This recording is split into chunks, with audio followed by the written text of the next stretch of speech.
நானும் பார்க்குறேன், ஆலயத்துக்கு வந்து உடனடியாக சுகமாகிற ஆள், உடனடியாக விடுதலை ஆகிற ஆள், அது சீக்கிரம் சபையில் நிற்க மாட்டேங்கிறாங்க.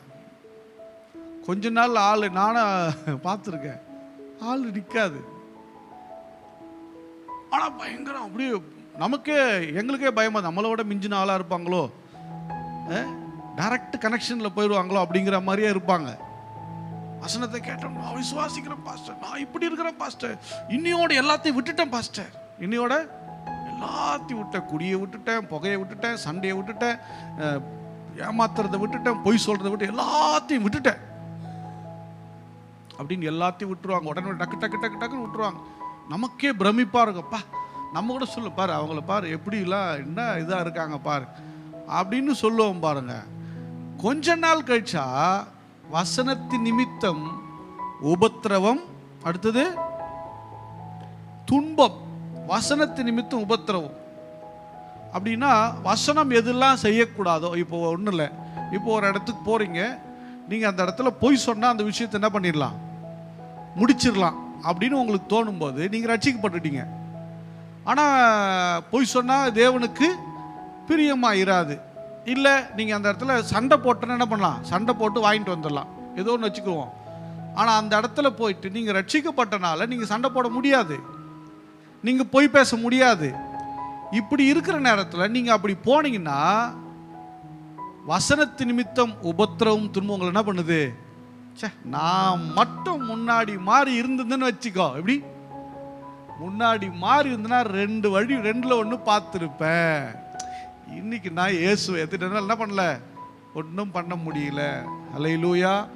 வசனம் சொல்லுங்க, நீதி நிமித்தம் துன்பப்படுகிறவர்கள் பாக்கியவான்கள். அல்லேலூயா. நீ நீதிக்காக உன் வாழ்க்கையை கரெக்டாக நிறுத்தணும். அல்லேலூயா. ஆமாம், அந்த சண்டை வராத வரலையும் எல்லாரும் யார் தான், பரிசுத்தவான்கள் தான். பக்கத்து வீட்டில் சண்டை வராத அளவுலாம் தான் பரிசுத்தம். ஆயு திறந்தா சோத்திரம் சோத்திரம் தான் வரும். ஆனால் சண்டை வந்துடுச்சு, பிரச்சனை வந்துடுச்சுன்னா சோத்திரமும் கிடையாது, ஒன்றும் கிடையாது, அசிங்க அசிங்கமாக வரும் வாயில். வசனத்து நிமித்தம் துன்பமும் உபத்திரமும் வருகிறது அப்படின்னா இதெல்லாம் கற்பாறையின் மேலே விதைச்ச மாதிரி. கற்பாறையின் மேலே விதைச்ச மாதிரினா அந்த பாறை இடுக்கில் கொஞ்சம் கொஞ்சம் மண் இருக்கும் பாருங்க, அதில் மழை பெஞ்சிருக்கும். மழை பெஞ்ச உடனே அங்கே என்ன பண்ணோம், அதில் இருக்கிற சின்ன சின்ன விதை என்ன பண்ணோம், முளைக்க ஆரம்பிக்கும். அதுவும் பார்த்தீங்கன்னா வேகமாக முளைக்கும். ஏன் அப்படின்னா அந்த பாறை இடுக்கில் வந்து எல்லாம் வந்து இந்த உரமான மண் தான். அந்த மண் நல்லா அழகாக சாஃப்டாக இருக்கும். அது உடனே டக்குன்னு வேர் விழுந்துடும் அந்த பாறை இடுக்கலெல்லாம் வர்றது. ஆனால் கொஞ்ச நாள் கழித்து பார்த்தீங்கன்னா அந்த வேர் உள்ளே போகாது. அல்லேலூயா. சிலருடைய வாழ்க்கையில் கொஞ்சம் கொஞ்சம் விசுவாசம் இருக்கும்.